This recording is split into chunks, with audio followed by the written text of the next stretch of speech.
तो फ्रेंड अभी तक हम लोगों ने दो टॉपिक को अच्छी तरीके से कवर अप कर लिया है और आज हम लोग तीसरा टॉपिक डिस्कस करने वाले हैं सेकंड यूनिट का continuity equation of the current density. ठीक है, तो अगर आपने हमारे सब्जेक्ट के प्लेलिस्ट को एक्सेस नहीं किया जरूर प्लेलिस्ट को एक्सेस करिएगा। प्लेलिस्ट का लिंक आपको नीचे डिस्क्रिप्शन बॉक्स में मिल जाएगा, आप वहां से प्लेलिस्ट को चेकआउट कर सकते हैं। ठीक है ना, तो आज हम लोग तीसरे टॉपिक को डिस्कस करते हैं। तीसरा टॉपिक क्या है, किस तरीके से काम करता है। तो यहाँ पे कंटिन्यूटी इक्वेशन है फॉर द करंट डेंसिटी, आपके सामने बेसिक आइडिया दिया हुआ है जो कि फिजिकल मीनिंग है।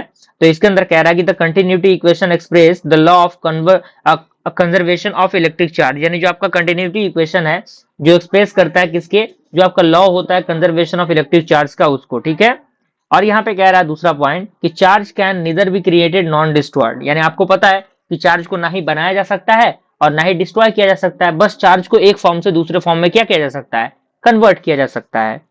इसके अंदर कह रहा है कि if charge decrease in region, यानी मान लीजिए किसी भी रीजन में चार्ज आपका डिक्रीज हो रहा है, कम हो रहा है, तो it must be flowing out that region, तो उस कंडीशन में वो फ्लो आउट होगा उस रीजन के अकॉर्डिंग। ठीक है, अब यहाँ पे करंट है ऑफ द करंट डेंसिटी, तो मान लीजिए आपका करंट डेंसिटी जे आपका वेक्टर है, वो डिफाइंड होगा j vector is equal to i upon a k. ठीक है, और ये रिप्रेजेंटेट होगा करंट पर यूनिट एरिया, यानी आई आपका करंट है और अपॉन एरिया आपका ए है। ठीक है, और its direction is the direction of flow positive charge, और इसका यूनिट आपका एम्पियर पर मीटर स्क्वायर होगा। ठीक है, क्योंकि आपको पता है कि करंट का यूनिट एम्पियर होता है और एरिया का मीटर स्क्वायर। ठीक है, तो वही चीज है आपका।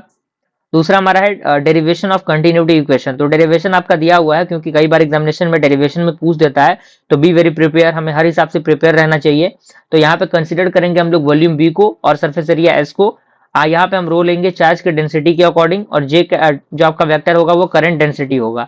तो यहाँ से जो टोटल चार्ज होगा inside the volume Q is equal to triple integration V and rho D V, और यहाँ से rate of decrease of charge inside the volume, तो आपको पता है कि हम उसको अगर चेंज करेंगे तो चेंजिंग आपका डी के इक्वल होगा, यानी डेरिवेटिव यहाँ पे लगता है, तो d q upon d t और triple integration as it is, और डेल और यहाँ पे अपॉन डेल टी होगा। ठीक है, तो यहाँ पे दूसरा स्टेप होगा current flowing out of the surface, तो सरफेस के आउट में अगर जो करंट होगा, यानी from the definition of the current density I is equal to double integration S J vector dot D S vector, तो यूजिंग द डाइवर्जेंस थ्योरम की मदद से हम यहाँ पे इसको ऐसे लिख सकते हैं।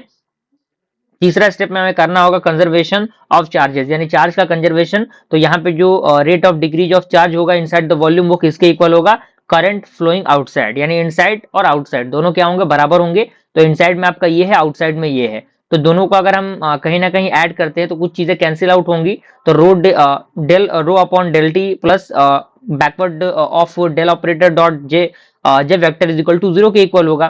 तो अगेन इसको हम थोड़ा सा और सेपरेट कर लेते हैं, तो आपका ये जो आपका पॉजिटिव में है ये निगेटिव में आ जाएगा, तो ये आपका क्या बन जाएगा, एक फाइनल फॉर्म बन जाएगा कंटिन्यूटी इक्वेशन का। ठीक है ना, अब यहाँ पे फिजिकल मीनिंग दिया हुआ है कि ये आपका क्या होना चाहिए, ग्रेटर देन जीरो होना चाहिए, तो इसका मतलब ये है कि जो चार्ज है वो लिविंग है, यानी वो निकल रहा है फ्रॉम द रीजन, और अगर लेस देन होता तो चार्ज इंटर कर रहा है, और अगर जीरो होता है तो स्टेडी करंट कंडीशन हो रहा है। ठीक है, यानी ना ही निकल रहा है ना ही चार्ज आपका आ रहा है। स्पेशल केसेस दिया गया है, आप यहाँ पे इसको देख सकते हैं। तो इस तरीके से हमने इस टॉपिक को भी कंप्लीट किया। आई होप ये टॉपिक आपको समझ में आ गया होगा। जल्दी मिलते हैं अगली वीडियो में, तब तक के लिए थैंक यू।